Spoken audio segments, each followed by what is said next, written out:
clarity isn't the problem?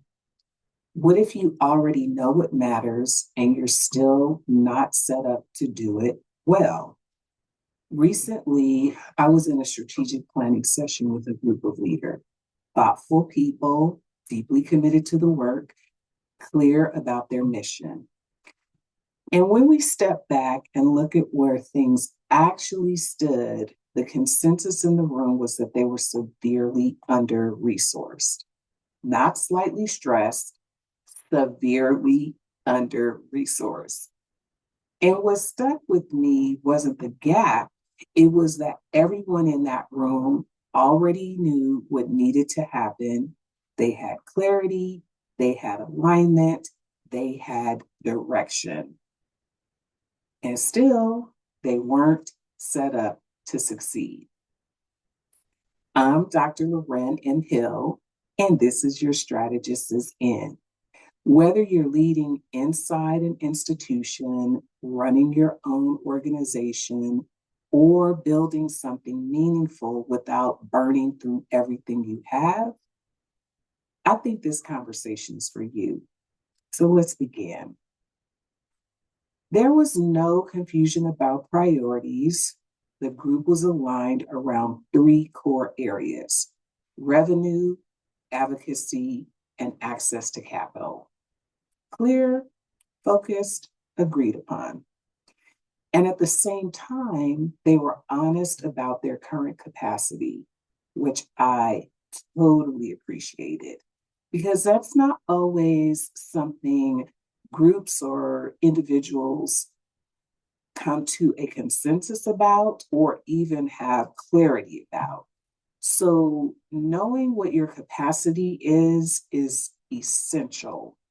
So we were, honest about that. They were also honest about what they were delivering and what they weren't. Lastly, they were getting real clear about what wasn't sustainable. So there was no denial, no pretending, just a very real understanding of where they were and what it would take to actually move forward. And I think this is essential because coming together, doing a strat meeting is about taking inventory and stock of where you are so you can understand where you need to go. So we spent, a good amount of time sort of reviewing where they'd come so far, what the current position was, and then what was really needed, really needed to move things forward. So while I was sitting there, I had a very specific thought. Like, this isn't just a one-off, and it wasn't an organizational problem. It's how people are really operating right now, whether that's individually, in a organization, in a group setting. There's a lot to be said around taking stock of where you are and being real about it, and then understanding where the gaps are, what resources are needed. So you can be very clear about what matters and still not be resourced to do it well. You can know your priorities, you can have an understanding of your role, and even be aligned with the people around you. And it still feels like what you're trying to build requires more than you actually have access to. So that can show up in time, capacity, support, things, space to think. Resources are defined a number of different ways, and you have to really, I think, get quiet to understand what resources are needed. And if you're not clear about that, or if you don't take time to do that, what ends up happening is you'll start to compensate and just, try to figure it out on your own. You compensate by working more, you compensate by holding more, and again, figuring things out on your own. Now, you become more proficient and more reliable and more capable. And on the surface, it looks like things are working. But honestly, underneath that, you're carrying the gap between what's required and what's actually resourced. And that isn't really good, right? So alignment doesn't solve capacity, and clarity doesn't create space. Knowing what matters doesn't automatically mean you're able to do it all well. And if this goes unexamined, it doesn't stay stable. So what could end up happening is you'll start to feel stretch in ways that you can't really name. You can feel it, but you can't name it. Some things will start to fall off.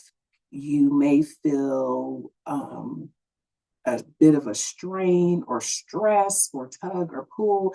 And this is where things that matter start to feel harder to sustain. This is where you begin to rely more and more on your own effort to hold something that was never designed to be held in that way. And over time, it changes how you experience your work, right?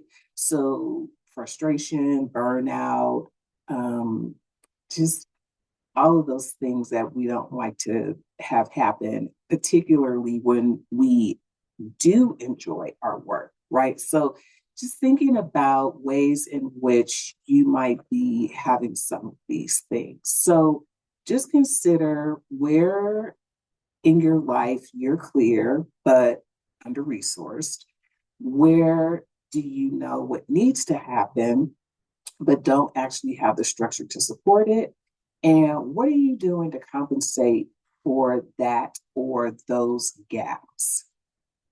Most people don't reach out for support when they feel inspired, right? I always say nobody's coming to the doctor necessarily because they're having the greatest day, but it's okay. That's why there's help out there. So people reach out when they finally stop calling it sort of a rough patch and start recognizing it's a design problem. It really is, it's a bit more than they can handle on their own. Or, maybe they're like, maybe if I just have somebody to bounce this off of, whatever works, I say seek help, right? You might realize that working harder isn't fixing it, the gap isn't closing on its own. And this is where, when you have that moment of realization, things start to shift. This is the kind of work that I do with clients, not adding more to what they're already carrying, but stepping back and looking at what they've built and whether the structure around it is actually set up to support it. If you're in that place right now where clarity is there, but capacity isn't, that's worth naming. And it's worth not staying there alone. So this season, we're not just naming what isn't working, we're looking at what it would actually take to build something different. What it looks like to pursue excellence without designing your life around compensating for a gap that was never yours to carry alone. Where effort is aligned with structure, where the clarity has to be to match it. And what we're building this season is all about that. Because the question isn't whether you're clear enough or committed enough or capable enough, because I know you are. And I say that lighthearted because I think it's worth supporting people and letting you know that you really are enough. You are committed enough. You've done all the things to prove it. But The question is whether the structure around you is designed to let that matter. And that is a question that I think is worth sitting with.